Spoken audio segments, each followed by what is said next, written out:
Blossom family, welcome back to your channel. आज हम आपके लिए अप्रैल 2024 की रीडिंग्स कंक्लूड करने जा रहे हैं। तो चलिए आगे बढ़ते हैं और देखते हैं आपके लिए क्या है इन store in the month of April 2024। Let's go है। हाय वर्गो, चलिए आगे बढ़ते हैं आपकी रीडिंग के साथ। देखते हैं आपके लिए क्या एनर्जीज आप इनवाइट कर रहे हैं यूनिवर्स से इन द मंथ ऑफ अप्रैल 2024। हमारे पास 4 कार्ड हैं। चारों कार्ड आपके हर एक वीक को रिप्रेजेंट करते हैं आपके मंथ के। पहला कार्ड है 4 ऑफ कप्स का, दूसरा हर्मिट का कार्ड है। तीसरा कार्ड आपके लिए है 2 ऑफ पेंटिकल्स का कार्ड है। और फोर्थ जो कार्ड है आपके लिए, जो आपके fourth week of the month को रिप्रेजेंट करता है, वो कार्ड है आपका द स्टार कार्ड। काफ़ी मिक्स एनर्जीज हैं, लेकिन काफ़ी कुछ वेल कोऑर्डिनेटेड एनर्जीज हैं हर वीक के लिए।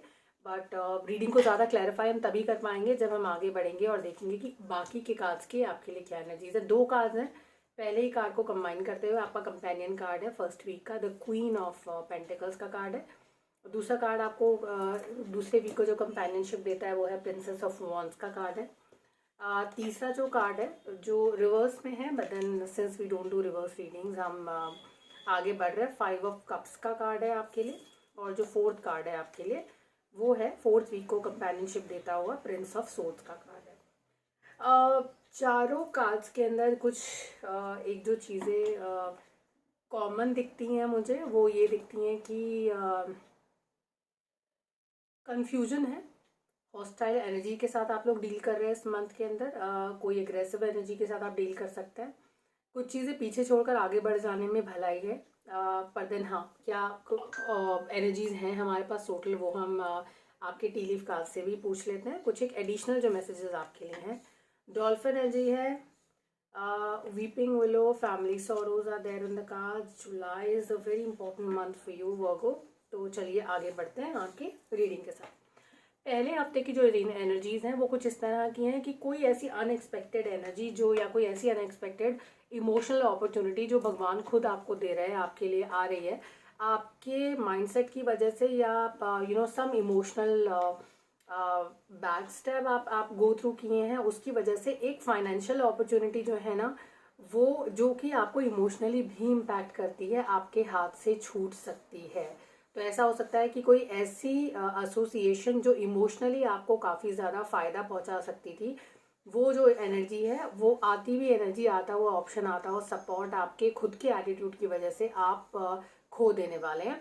और क्योंकि इस कार्ड को जो कंपेनियनशिप देते हुए कार्ड है, जो इनको साथ देते हुए कार्ड है फर्स्ट वीक में, वो कार्ड है आपके क्वीन ऑफ पेंटिकल्स के कार्ड। तो ये अपॉर्चुनिटी आपको कहीं ना कहीं फाइनेंशियली भी इम्पैक्ट करेगी। उसके अलावा मुझे लगता है कि फाइनेंशियली इस मंथ में, अप्रैल मंथ आपके लिए बहुत इंपॉर्टेंट होने वाला है। फाइनेंशियल गेन्स होते हुए नज़र नहीं आते, फाइनेंशियल अपॉर्चुनिटीज़ यहाँ पर मुझे मिस होती भी नज़र आती हैं कार्ड्स के अंदर। सो जब भी आपके पास कोई ऐसी अपॉर्चुनिटी आती है, ऐसा कोई मौका आता है जो आपको लगता है कि आपको उसे एक्सप्लोर करना चाहिए या आपको आगे बढ़ना चाहिए, बिना इवैल्यूएशन के, एनालिसिस के, उस अपॉर्चुनिटी को प्लीज़ डिक्लाइन ना करें। आपका ध्यान एक जगह पर हो सकता है, लेकिन मुझे ऐसा भी लग सकता है कि आप एक अपॉर्चुनिटी पर फोकस्ड नहीं हैं। आप मल्टीपल तरीकों से आप जो है फाइनेंशियल गेन करने की कोशिश कर रहे हैं। अगर फाइनेंशियल गेन्स की यहाँ पर बात की जाए, आपके एटीट्यूड में थोड़ा सा आपको बचपना नज़र आ सकता है, थोड़ी सी इमेच्योर है, इमेच्योर तो नहीं कहूँगी, थोड़ा सा बचपना, जल्दबाजी थोड़ी सी मुझे नज़र आती है।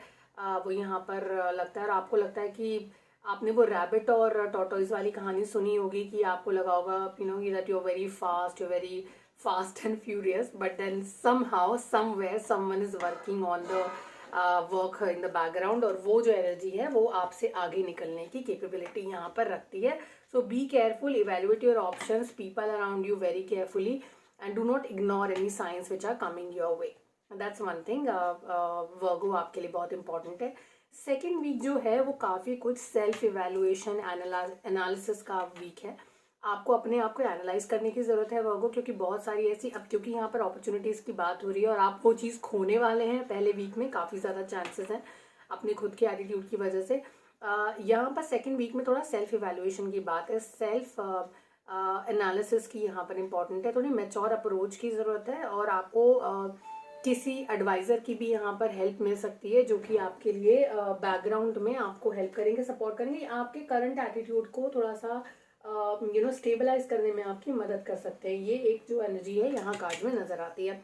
सेकंड वीक में जो लोग जॉब ढूंढ रहे हैं या कुछ नई अपॉर्चुनिटी चाहते हैं, अगर चाह रहे हैं कि पहले से आपके जॉब के या आपके अपॉर्चुनिटी में थोड़े से चेंजेस आए या नया प्रोजेक्ट आप पिकअप करना चाहते हैं, सेकंड वीक में ऐसे चांसेस हैं कि आपको कुछ नया दिखाई देगा करने के लिए, या कोई नई अपॉर्चुनिटी, नया प्रोजेक्ट वो आपको नज़र आ सकता है। तो सेकंड वीक आपके लिए काफ़ी इंपॉर्टेंट होने वाला है। अगेन यहाँ पर भी सेल्फ एनालिसिस और इवैल्यूएशन की काफ़ी ज़्यादा ज़रूरत पड़ेगी आपको वर्कर्स। सो प्लीज़ अपने डिसीजंस को सोच समझ कर लीजिएगा। एक और चीज़ यहाँ कार्ड में जो इंपॉर्टेंट है, which is your princess of wands का कार्ड है, और मुझे ऐसा ज़रूरत महसूस होती है कि हमें इस कार्ड को क्लैरिफाई कर लेना चाहिए और एक बार देखना चाहिए कि हमारे पास क्या मैसेजेस हैं। और जो प्रिंसेस ऑफ वॉन्ड्स यहाँ पर आई हैं, थोड़ी यंग एनर्जी हैं, और ये जब आती हैं तो ये प्रोजेक्ट्स की क्रिएटिविटी की बहुत ज़्यादा बात करती हैं, उसकी ज़्यादा यहाँ पर ज़रूरत मुझे नज़र आती है कार्ड्स को वेल्ट करने की। 10 ऑफ पेंटिकल्स का कार्ड है यहाँ पर। 10 ऑफ पेंटिकल्स का जो कार्ड होता है वो साइकिल क्लोज करने का कार्ड होता है। तो मुझे ऐसा लगता है कि यहाँ पर जिस तरह की क्रिएटिविटी है, जिस तरह की अप्रोच आप अब तक अपना रहे थे अपने काम को लेकर या अपने प्रोजेक्ट्स को लेकर, वो जो एक साइकिल है उस तरह की, जो काफ़ी वेल्दी साइकिल थी, काफ़ी अच्छी साइकिल थी, मुझे लगता है आपने काफ़ी ग्रो भी किया होगा इस साइकिल के अंदर अपनी।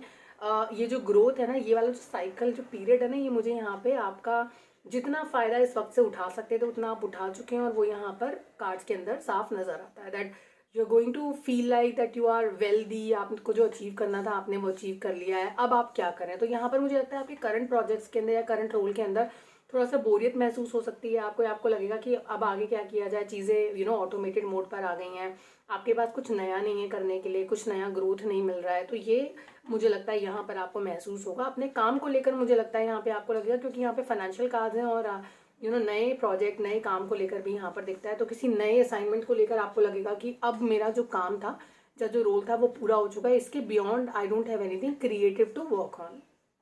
तो यहाँ पर ये क्लियरली कार्ड्स के अंदर विजिबल है।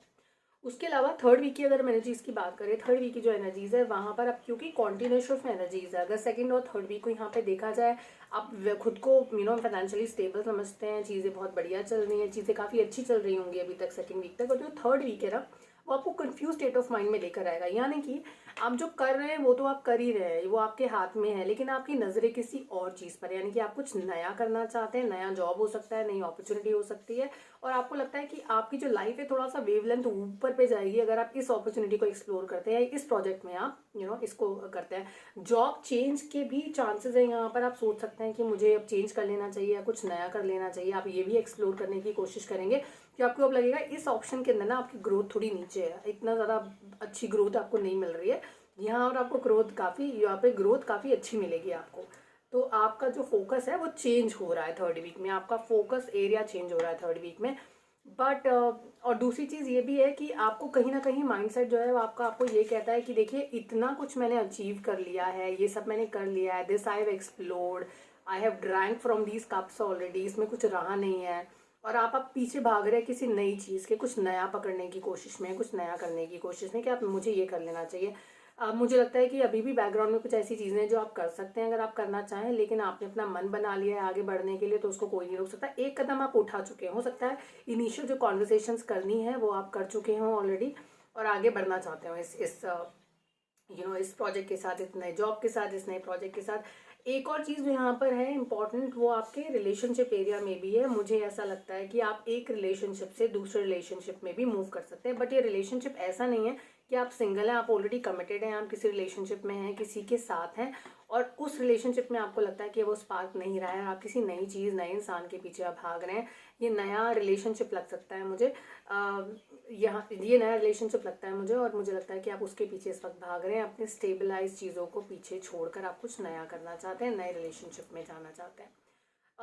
उसी तरह से अगर हम आगे बढ़ते हैं इन रीडिंग में और हम फोर्थ वीक की तरफ जाते हैं वर्गो, तो मुझे ऐसा लगता है कि फोर्थ वीक में आते आते आपको अब वो सिचुएशन आपके दिमाग में घर कर जाएगी, या आपके दिमाग में बैठ जाएगी कि मुझे जो हो चुका है, जो मैं कर चुका हूँ वो नहीं करना है, जो हो चुका है उसको पीछे छोड़ देना चाहिए, अब मुझे आगे बढ़ना चाहिए। कि एंथुजियाज्म, एक नई एनर्जी, एक नई रास्ते पे आप निकलना चाहते हैं, और बहुत ही होस्टाइल आपका जो विजन है, काफ़ी काफ़ी होस्टाइल एनर्जीज हैं, काफ़ी एग्रेसिव एनर्जीज हैं, आप बहुत ही एग्रेशन के साथ, डोमिनेटिंग नेचर के साथ आप जो है आप आगे बढ़ना चाहते हैं। यहाँ लगता है। और आपने पूरी तैयारी कर ली है इस इस सफ़र पे निकलने के लिए, इस सिचुएशन में आगे जाने के लिए। अगर आप रिलेशनशिप के पर्सपेक्टिव से ये रीडिंग देख रहे हैं तो मुझे लगता है कि जो लोग रिलेशनशिप में थे वो लोग रिलेशनशिप में आप किसी लीगल मैटर की तरफ जा सकते हैं और पूरी एनर्जी लगा देंगे आप अपने पार्टनर को हराने के लिए, या अपने अपने इस पीछे के जो भी बैकग्राउंड उसको पीछे छोड़ के आगे बढ़ने के लिए आप कर सकते हैं। देखिए एक चीज़ जो कार्ड में मुझे मतलब मैंने I just notice rose quartz का जो डायरेक्शन है ना वो इस कार्ड्स की तरफ है। मुझे लगता है ये जो लास्ट वीक है ना ये रिलेशनशिप के लिए के मैटर में ना, ये रिलेशनशिप के एरिया में बहुत ज़्यादा इंपॉर्टेंट होने वाला है। That's very important. और जो दूसरी चीज़ कार्ड्स में इंपॉर्टेंट है, आपके कार्ड्स के अंदर ये this is the stone which is called the Rahu stone also. तो ये भी यहाँ पर प्लेसमेंट के साथ है। मुझे लगता है अगर आपके चार्ट के अंदर राहु का जो प्रेजेंस है वो है तो यहाँ पर थर्ड वीक में गलत डिसीजन मेकिंग के बहुत ज़्यादा चांसेस हैं। ऐसा हो सकता है कि आप जो भी डिसीजन आप यहाँ लेने जाएंगे, जिसकी तरफ आप जा रहे हैं वहाँ पे थोड़ा सा इल्यूजनरी हो सकता है। आपको जिस जगह पे जहाँ पे आपको अपना फ़ायदा नज़र आ रहा है वो एक्चुअली फ़ायदा नहीं नुकसान हो सकता है। तो ये चीज़ थोड़ा ध्यान रखिएगा। I just notice these directions of these stones here, so that's very important. पहले वीक में you are pretty much protected with the obsidian, तो यहाँ पर आप काफ़ी प्रोटेक्टेड हैं। अगर कुछ भी गलत सही जो भी होगा उसमें आपको प्रोटेक्शन मिली है आपके आपके डेटी जिनको आप फॉलो करते हैं उनकी। तो यहाँ पर आपको घबराने की, यहाँ पर आपको मुझे लगता है चैलेंजिंग सिचुएशन नहीं है। सेकंड वीक आपको फिर भी चांसेस दे रहा है अपने आप को इवैल्यूएट करने के लिए कि आप क्या कर रहे हैं। मुझे सेकंड वीक में ऐसा भी लगता है कि आप अपने आप को भी क्वेश्चन करेंगे कि आप जो कर रहे हैं क्या आपको आपके लिए सही है, या आपके लिए आपके स्किल्स को जस्टिफाई करता है, या आपके इमोशनल इन्वेस्टमेंट को जस्टिफाई करता है, या आपको आगे बढ़ जाना चाहिए। यहाँ पर रिलेशनशिप के एरिया में आप थोड़ा सा मैच्योर होकर सोचेंगे कि एक्चुअली मुझे क्या करना चाहिए। This is a wealthy family, मैं जो यहाँ पर करने जा रहा हूँ। देखिए ना the combination of cards is so beautiful कि जो आप यहाँ पर सोच रहे हैं कि आप ये इस तरह के रिलेशनशिप से आगे बढ़ना चाहते हैं, अपने करंट रिलेशनशिप से आप सोचेंगे भी इसके बारे में। ऐसा नहीं है एकदम ड्रास्टिक डिसीजन है, बहुत पहले से सोचा हुआ डिसीजन है कार्ड्स के बारे में। डॉल्फिन एनर्जी है। मुझे लगता है कि कोई एक फाइनेंशियल आउटकम आपको बहुत बेहतरीन तरीके के रिजल्ट, फाइनेंशियल इन्वेस्टमेंट आपको बहुत ही बेहतरीन तरीके के रिजल्ट्स देखा जाएगा। ये पास्ट में किए हुए कुछ इन्वेस्टमेंट्स हैं जो मे बी कुछ एफडीज हो सकते हैं, कुछ आपने प्रॉपर्टी में इन्वेस्ट किया है कहीं पर, आपने जिस तरह के बेनिफिट्स नहीं सोचे होंगे एकदम सडन बेनिफिट्स आपको मिल सकते हैं अप्रैल में। फाइनेंशियल गेन्स का कार्ड है।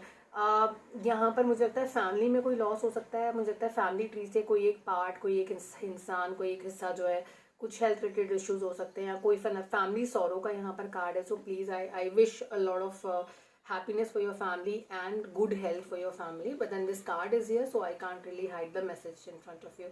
जुलाई का मंथ जो है बहुत इंपॉर्टेंट होने वाला है। ना सिर्फ आपको फाइनेंशियल गेन्स होंगे, ये गेन्स आप जुलाई में एक्सपेक्ट कर सकते हैं। अभी आप इन्वेस्टमेंट उसमें कर रहे हैं करंटली। उसके अलावा मुझे लगता है जो this not so good news जिसके बारे में हम बात कर रहे हैं वो भी आपको शायद मंथ ऑफ जुलाई में आपको सुनने में आ सकती है। हो सकता है कि अप्रैल में उस न्यूज़ की स्टार्टिंग हो, आपको आइडिया लगना शुरू हो जाए। उसके बाद जो फाइनल इवेंट्स अपनी जगह लेंगे वो जुलाई तक आते आते you can hear about them. Overall cards की एनर्जी काफ़ी मिक्स्ड है। इंपॉर्टेंट डिसीजन मेकिंग है अप्रैल में होती हुई आपके लिए, तो प्लीज़ अपना ध्यान रखिए, अपने डिसीजन को बहुत अच्छे से इवैल्यूएट करिए और उसके बाद कोई स्टेप लीजिएगा, क्योंकि ये month is all about evaluation, thinking about your decision. Do not go for hasty decisions, it's very important. And please respect your relationships in the month of April, be it with people, be it with your work, be it with any area, spirituality, whatever you believe in। आपको इस वक्त बहुत ज़्यादा analysis की और carefully consideration की ज़रूरत है हर एरिया में। So please take care of your family, please be connected with blossom light tarot. Channel को सब्सक्राइब करिए, लाइक करिए, और अगर आपको हमारा काम पसंद है, आप किसी तरीके से हमें रीच आउट करना चाहते हैं, तो आप डिस्क्रिप्शन बॉक्स में जाकर कॉन्टैक्ट डिटेल्स भी विजिट कर सकते हैं। Take care, bye bye.